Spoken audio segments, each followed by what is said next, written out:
es, si el cliente hizo un cambio que creyó que no iba a tener problema, pero no se lo dijo a nadie, es síntoma o es condición ya casi necesaria para que esto sea un problema. La comunicación en ese aspecto es fundamental. Así es, así es. Qué tema, ¿eh? Wow, wow. Es Problemas en los dos Daniel, países, yo quiero comentar problemas. algo. Sí, adelante, Inés. Nosotros acá en Venezuela hacemos un bolsa para pollo entero, pero la impresión es superficie, porque es una bolsa de sí, consumo masivo. Y cuando nos ocurría eso, nosotros jugamos es con el deslizante de la bobina, del sí. polietileno. Uh-huh. Y efectivamente la fricción juega un papel fundamental cuando imprimimos envases superficie. Y lo que hacemos es bajarle el coeficiente de fricción al polietileno para darle, porque también nos ocurría lo mismo, se manchaban las correas, todo el sistema, cuando ya la bolsa estaba conformada, estaba rayada, y no era un tema de tinta ni de la parte de tratamiento corona, pero efectivamente la parte de máquinas juega un papel fundamental y que el, ¿cómo es? La bobina que suministramos sea la correcta para la máquina. Y a Por veces no es ni supuesto, siquiera lo que requiera el cliente, sino la máquina. por supuesto. Muchas veces los clientes hacen estas cosas y no lo dicen. Y entonces, esa falta de, no sé si digo de fiabilidad en la comunicación o del lenguaje o lo que fuere, te puede traer un problema y tú crees que el tema es técnico y no es técnico. Porque dado el problema técnico, tú lo resuelves. El tema es cuando el problema es político o es económico de otro punto de vista, pero no te lo plantean tal cual. Eso que tú dices es común, me ha pasado muchas veces y hay varias formas de solucionarlo. Una de ellas es la que ustedes hicieron y está muy bien,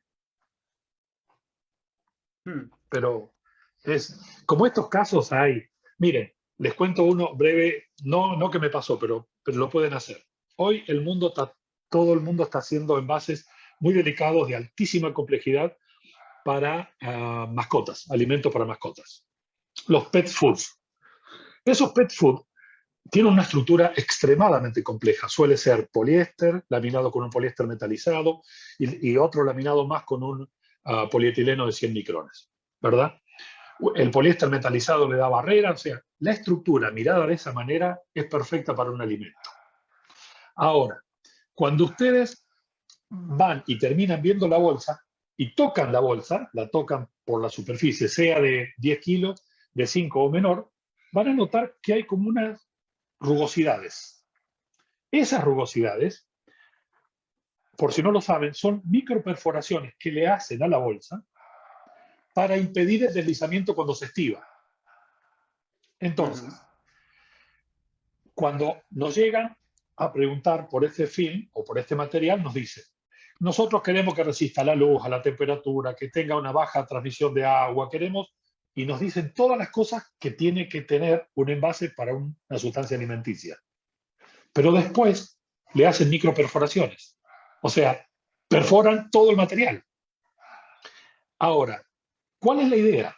La idea es que eso no se, digamos, no se caiga si lo estivan en 3 o 4 bolsas una de arriba de la otra. No se deslice. Pero no se deslice. Pero ¿para qué nos pidieron todo lo demás si después le hacen eso? Porque la tinta para poliéster tiene que ser extremadamente especial, etcétera, etcétera, y toda esa historia. Con lo cual, todas estas cosas hay que saberlas, como a mí me gusta, a priori. Porque si uno lo sabe a priori, es mucho más sencillo hacer una recomendación. Claro que sí. En ese sentido, yo lo que siempre trato de establecer, y no muchas empresas convertidoras lo tienen, es un manual de especificaciones de los datos, la información de entrada que se necesita de parte del cliente, porque el cliente muchas veces no tiene por qué saber las vicisitudes del proceso de impresión o del material impreso, Por ¿verdad? supuesto, por supuesto. Entonces, uno tiene que enseñarle al cliente, el convertidor tiene que enseñar al cliente un poco de información como para que haya esa comunicación Ujú. y se puedan prevenir los problemas, como tú dices, a priori. Es muy importante que sucedan a priori y no a Sí, posteriori, porque a sí. posteriori ya es una autopsia, ya no es una medicina, ¿verdad? Ujú. No, Entonces, y puede ser muy caro. En el movimiento del workflow es muy caro. El a posteriori es caro, caro. Eh, siempre. Mira, yo tenía, porque hoy queríamos hablar un poco de caracterización de flexo y del hueco y todas las cosas. Yo quería dar mi punto de vista, que no es único ni es perfecto, pero es solo el mío. Y había preparado un pequeño diagrama. Si me compartes la pantalla, lo Sí, cuando podemos, quieras, tú la puedes compartir. yo la puedo compartir. ¿Cómo se hace? Sí. Tendrás que enseñarme. Hay un Vos me botón que habías dice dicho, share, sí, hay un botón abajo que dice Share Screen o compartir porque pantalla. el mío no lo dice. ¿No la A dice? ver. No, pero esto está maximizado. A ver, déjame ver. Ah, acá está. Ahí Ajá. está. Ahora sí. El problema era yo, como siempre. Entonces, a ver, Entonces, compartir. exacto. Ahí aparece mi negra favorita. Sí, sí, sí, muy bonita tu Muy bien. negra. Una morenaza de Espectacular. fuego. Eso, Bien bienvenido, Javier. ahí. Bien ahí. Bien, Carlos, a ver si podés compartir. Ay, por ahí estás, Acá, ahí, Déjame ahí, ver. ahí. Ahora sí. ¿Y a dónde dice? Bueno, acá está. Muy bien. Ah, empecemos la presentación. Yo considero cuando uno está por instalar una máquina o quiere caracterizar una máquina, hay tres puntos en donde hay que trabajar. Esto que voy a presentar es una versión reducida, pero se puede, digamos, ampliar y profesionalizar todo lo que uno quiera. Son tres tópicos, vamos a hablar de preprensa, de máquina y de impresión, y es breve en cada uno de ellos. Empecemos con el tema preprensa. Este es el orden que hay que seguir. A todos estos tópicos le vamos a poner una meta, o sea, qué queremos cuando nosotros trabajamos en preprensa y después qué es lo que hay que hacer. En el caso de la meta está muy claro. Nosotros queremos mayores beneficios. ¿Por qué? Por lo que hablamos recién. Cualquier solución del tema a priori es mucho más económico que a posteriori. En las artes gráficas, en el sistema de impresión, prácticamente todo tiene solución, desde el momento cero al momento 100%. Pero cuando más nos acercamos al 100, hay que invertir mucho más recursos y esto es más caro. Por eso, creo que en preprensa está en la parte neurálgica de la cuestión que vamos a hacer. de acuerdo. Ahora, ¿qué hay que considerar? En primer lugar, casi todos recibimos, los que estamos imprimiendo, un PDF. En este PDF hay dos o tres puntos muy importantes. El primero es el tema del pre-flight. El pre-flight se puede hacer desde el Acrobat sin ningún inconveniente. Uno puede programar su propio pre-flight o puede usar los que ya está. De hecho, yo hace unos meses atrás compartí uno bastante complejo y completo para todo lo que sea flexografía y hueco grabado. En LinkedIn lo pueden encontrar, si no, yo se los envío. Pero lo mejor es dedicarle un pequeño tiempo a aprender cómo hacer su propio pre-flight. Porque, por ejemplo, algunos tienen exigencias que yo no las consideré y que deben anotarlo. Para hacerlo lo pueden hacer con el Acrobat, pero también lo pueden hacer con software especial, como el PitStop, como eh, MaxAware, el FlyCheck de MaxAware, o sea, hay varios, ¿sí? Pero este es un punto para mí muy importante. El segundo punto, y que me cuesta mucho encontrar que alguien lo haga, es, yo recibo un PDF y a veces un impreso, pero no está simulando la impresión. Hoy, tanto desde el Acrobat como ArtPro, como ESCO, como todos tienen la posibilidad de hacer un El PDF Illustrator tramado. también. El Illustrator también, lo que pasa es que el Illustrator tienes que agrandarlo mucho porque cuando le haces 133 líneas y demás se te transforma en algo muy pesado y no lo puedes manejar. Pero Es sí, cierto. Carlos, se puede, efectivamente. Pero no solo esto, hay que ver las tramas, hay que ver las ganancias de puntos, los TBI que tienen y los colores. Es decir, no hay ninguna razón para que hoy alguien que quiera trabajar pro no tenga un PDF que simule lo que está imprimiendo. Para mí es muy importante. Luego, creo que hay que pensar en la máquina. La máquina tiene también 2 o 3 puntos. Les recuerdo que esto es una versión simple y simplificada para dar origen a la charla, pero básicamente la meta que tenemos en la máquina es no hacer ningún cambio. Porque en la medida en que empecemos a cambiar cosas en la máquina, la constancia de calidad va a tener fluctuaciones. Hay más grados de libertad y por ende más problemas. Entonces, la meta que tenemos que tener en la máquina es no se cambia. Ahora, ¿cómo hacemos esto? O sea, ¿cuáles son los puntos elementales que no deben cambiar? 1, el orden de colores. 2, las tintas. Las tintas es muy importante porque muchas veces no vienen filtradas, muchísimas veces no están filtradas, y otras veces no tienen la velocidad adecuada, y muchísimas veces no tienen la curva de dilución, con lo cual no saben ni cómo hay que diluirla, ni a qué velocidad secan, ni siquiera si están puras. Entonces, ¿cuántas veces nos llaman y nos dicen, tengo problema de puenteo, cuando en realidad es el sistema que está sucio? El filtrado es como tener una póliza de seguro en impresión, tienen que hacerlo. Lógicamente están los aniloxes. Los aniloxes tampoco lo tienen que cambiar. ¿Cuál es la razón para poner el anilox del cuerpo 4 en el 3 o el 3 y hacer un cambio? Bueno, la razón es que los anilox se pueden romper. En ese caso se reemplaza por un igual. Pero prácticamente nadie con regularidad verifica la limpieza y la profundidad del anilox. Y esto es muy importante. Y aquí viene mi amigo el rugosímetro, que nadie lo usa. Pero el rugosímetro le dice las dos cosas. El blanco. Este es otro tópico que rara vez le prestan atención. El blanco, si no tenemos blanco, prácticamente no tenemos un buen desarrollo de color. El gamut se nos reduce. No podemos pretender tener una intensidad de color que deseamos si el blanco no es bueno. ¿Qué hay que caracterizar del blanco? En primer lugar, hay que elegir un proveedor. No podemos tener varios proveedores de blanco. Los proveedores no usan los mismos pigmentos, no tienen las mismas fórmulas, no le ponen la misma cera y las corresinas que usan no son iguales. Con lo cual, algunas son más amarillentas que otras. Desde luego, el blanco no es el blanco. Por lo tanto, hay que elegir un proveedor.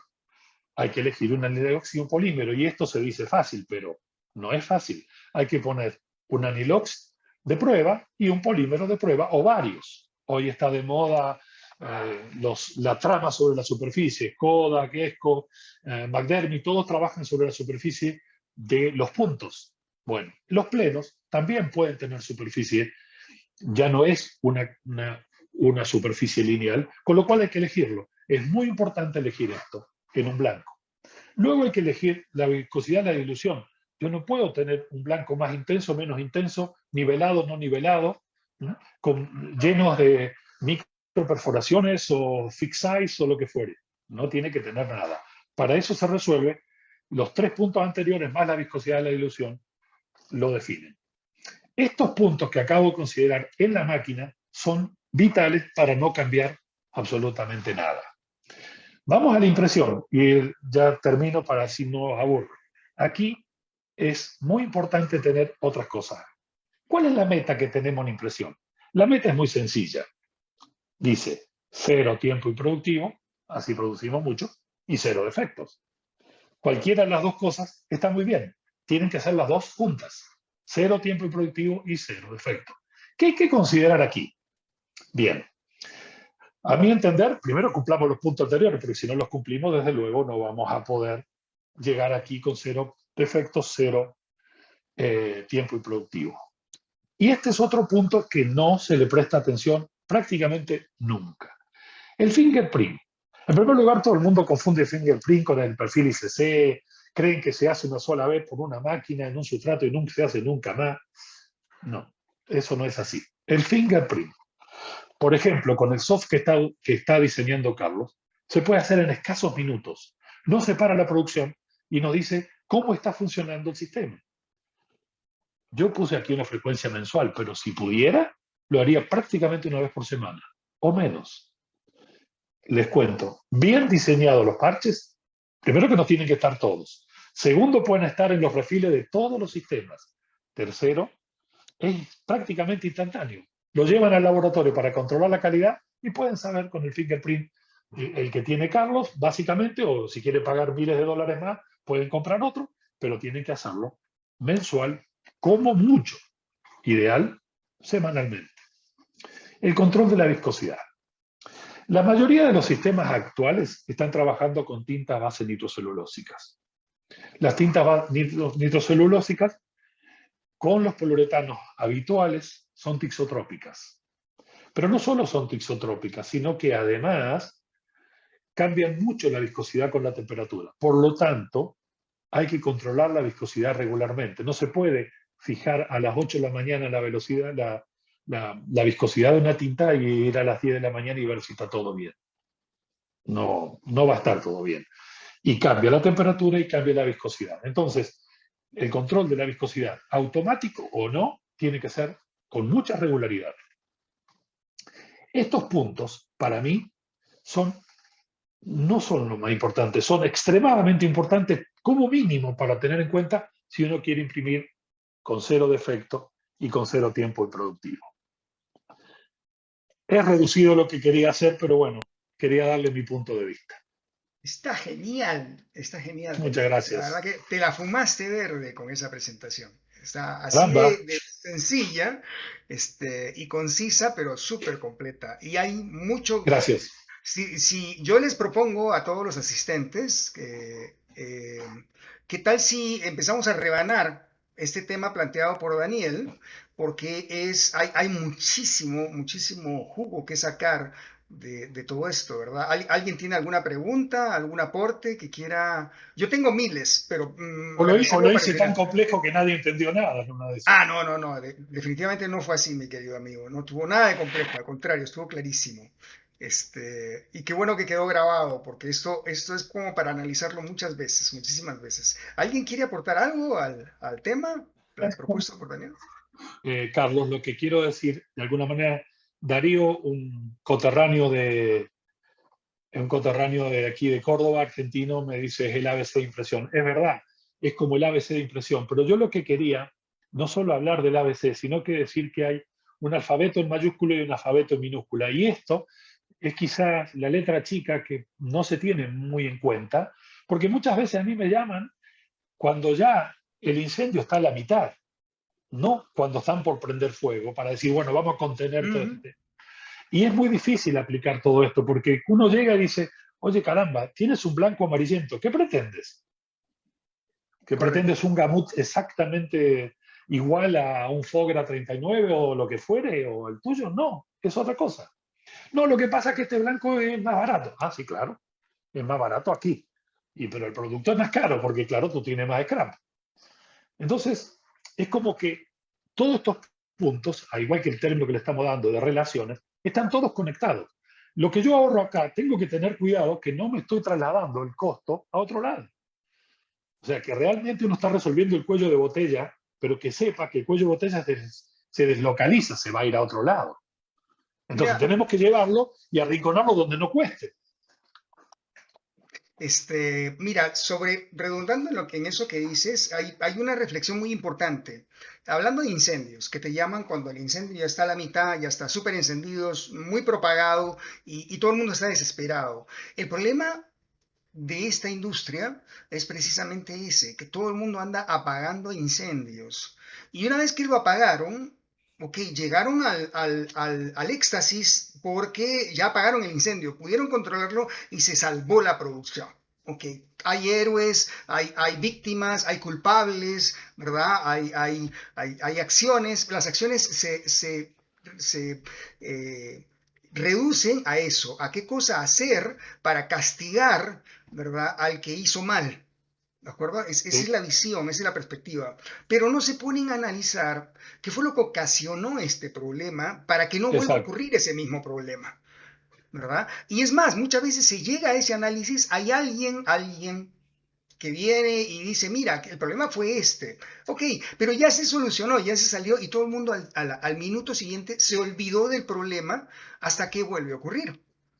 ¿ok? Pero no se solucionó. El problema es ese. Hay que empezar a detectar. Esto es un trabajo que probablemente lo que voy a decir no le caiga bien a mucha gente, pero lamentablemente hay que aplicar un método más científico.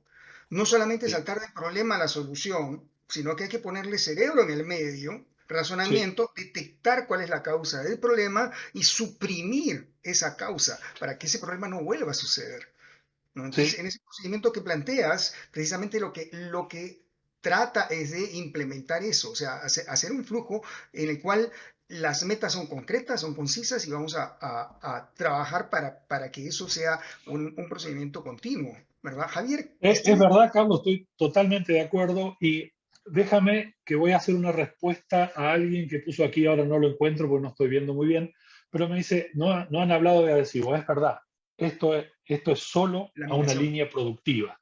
Quizás sobre los adhesivos podemos hablar exactamente igual, con las mismas metas, con las mismas sencillez, pero yo no lo tengo preparado para hablarlo en este momento. Ahora, si quiere hacer una pregunta puntual, sí, se la podemos responder. Yo no me acuerdo quién me dijo esto, pero tú lo ves a lo mejor en el chat, hay un muchacho, alguien que dijo, no sé si una dama, un caballero, pero bueno, eh, Gustavo dijo que todavía no se había hablado de laminación. es Los verdad, efectos, no, básicamente lo que estaba no haciendo Gustavo, y Gustavo, por favor, siéntete libre de de- participar de- directamente. claro, claro, claro. Este, yo interpreto que el comentario de Gustavo fue, o sea, se ha mencionado esto, pero por no mencionar otras cosas más que pueden estar también dentro de la ecuación, ¿no? La laminación es una de esas cosas. Por supuesto, incluso el proceso de laminación normalmente es posterior a la impresión, sea en línea o fuera de línea es posterior. Con lo cual, si el problema está en laminación, es más caro aún todavía. Así que conviene detenerse ahí y elegir muy bien el adhesivo, elegir muy bien la aplicación, la carga, etcétera, etcétera. Hay mucha tela para cortar con el tema de laminación y adhesivo. Muchísimo. Pero claro, empecé por impresión. Sí, Así que Gustavo, si quieres, pregunta lo que quieras y si te podemos, te vamos a ayudar. una cosa, Gustavo también pregunta si es que es el tema este de hacer el fingerprint frecuentemente es que hay que poner patrones de medición. Sí, obviamente, obviamente. Hay varias formas, ¿verdad? Acá tengo algunos ejemplos. Por ejemplo, esto es en offset, pero se aplica perfectamente en flexo. Es decir, esta barra de control está en el sentido de la impresión, ¿verdad? No está atravesado como se suele poner en la mayoría de trabajos. Aparte de eso, este pliego tiene también su tira de control, que es la que sirve para el control de la impresión, ¿verdad? Pero para el fingerprint se usa esta tirilla a un lado, en la parte totalmente, como lo mencionaba Daniel, de refile, ¿no? Eso puede ser, o también, por ejemplo, muy interesante en esta caja de Tetra, la mayoría de cajas de Tetra Pak tienen esto, ¿verdad? Es ¿Sí? otro patrón que se puede usar. Esto está dentro del producto propiamente dicho, pero una parte que no es visible, que no incomoda al diseño. Lo ha mencionado Daniel varias veces eso también. Es decir, los patrones de medición se pueden colocar y debieran de colocarse siempre. El otro día esta semana que está terminando, estuve precisamente en una reunión muy importante porque había un impresor que estaba trabado con un trabajo, no obtenía el visto bueno del cliente y al final fue un problema de máquina que no se había notado. Tenía un problema de slur la máquina, o sea, de remosqueo, de doble punto. Y era un problema mecánico, pero nadie se había percatado de eso. Entonces, dentro del grupo salió la reflexión de que además de el parche, los parches para hacer las mediciones y los controles a lo largo del pliego, debiera haber algunas tramas donde poder comprobar precisamente factores adicionales al simplemente color o densidad o etcétera, etcétera. Tienen que haber patrones que nos permitan verificar la calidad del impreso a lo largo del proceso. Javier, por ahí Yo te tengo vi. algo para aclarar, Carlos, tengo algo para aclarar que tú lo omites, pero yo lo encuentro extraordinario en tu soft, que es lo siguiente. Eh, voy a hacer una introducción previa. Yo, como estudié alguna ciencia un poco más dura, odio todo lo que sea complejo. Quizás porque me costó mucho hacerlo, pero el balance de grises es una cosa que normalmente se omite o evita, o no sé qué término usar, pero en un simple balance de grises con 2 o 3 pequeños parches de pocos milímetros cuadrados, hay una riqueza de información ahí adentro que es extraordinaria. Y ahora lo conecto a lo que estás haciendo tú, Carlos.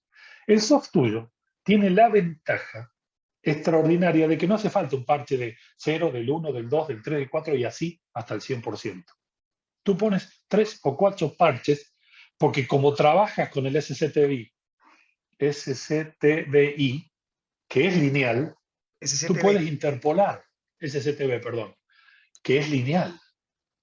Entonces, al ser lineal, no hace falta que yo tenga el punto del 5 y del 6. Puedo tener el 5 y el del 7 y el del 6 lo infiero. Y así sucesivamente. Con lo cual, tú tienes 4 pequeñas cosas. Hoy yo no sé cuál es el spot de medición de un densitómetro, pero debe ser 2 milímetros cuadrados. Así que tú pones ahí 3 milímetros cuadrados. Escuchemos bien lo que estamos hablando, ¿no? 3 milímetros cuadrados por 4 parches. O sea, 12 milímetros cuadrados y tenemos toda la información de lo que estamos imprimiendo. Y el finger te lo dice. Y el finger te lo dice, Charles. O sea, el soft tuyo te lo dice. O sea, vamos. ¿De qué estamos hablando? ¿Por qué no lo hacemos? Sí, la verdad que sí. Precisamente Tendríamos ese que tipo hablar de con los controles. diseñadores. Hay una cosa que también no lo decimos con mucha frecuencia, pero creo que debiéramos decirlo, hay que empezar a reconocerlo. Y es que todos los que estamos involucrados en el proceso de reproducción del color nos consideramos artistas, ¿ok? Y actuamos como artistas, ¿verdad? Y eso no está mal, por Dios, no está mal, o sea, no lo digo en son de crítica, es correcto, somos artistas, es un arte, ¿de acuerdo? Pero lamentablemente no debemos seguir procediendo como solo artistas. El arte es el propósito, es la finalidad. Pero lo que está metido adentro ya es algo más que arte, es un proceso industrial, ¿ok? Y como proceso industrial tiene que tener controles. Lamentablemente no son los mismos controles que se tendría en un proceso industrial de producción de alimentos o de producción de textiles o de producción de cualquier otro tipo, piezas mecánicas, automóviles. Ahí tienes otros factores de producción que básicamente contabilizan la productividad. Acá no es solamente un tema de productividad, acá uno de los KPIs es el color. Yo diría que el KPI más importante en este arte es el color. Entonces, las desviaciones de color son los que tenemos que controlar y buscar cuáles son las causas que ocasionan esa desviación. ¿Okay? Entonces, partiendo de la medición del color, el color tiene varios aspectos. No solamente es una coordenada LAB, sino que además involucra una curva espectral, involucra cuando está reproducido por tramas de puntos, involucra ese incremento del valor tonal, ¿verdad? Y eso trae una serie de cosas que lo relacionan. Anilox, el blanco y todo lo que has mencionado en tu maravillosa, majestuosa presentación. Gracias. Por favor, ¿no? Es fabulosa, fabulosa. A mí me encanta. Lo quise hacer simple para que todo el mundo lo entienda y quiero hacer énfasis en que son los puntos elementales. Si uno no controla esto, es muy sencillo que después tengamos problemas en algún lado. Y obviamente el color está. Para mí es fundamental. De hecho, ingresa por los ojos lo que nosotros estamos viendo, ¿no? Lo que ocurre es que muchas veces la gente cree que compra un equipo, un espectro densitómetro y paga no sé cuántos miles de dólares y dice, ahora sí, ahora no tengo más problema de color. No, ahora puedes cuantificar el desastre, pero no es que no tengas problema de color, hay que saber medirlo y hay que saber qué hacer. Para eso hay que conocer la causa. Y para conocer la causa hay que estar capacitado. Y por eso estamos hablando nosotros.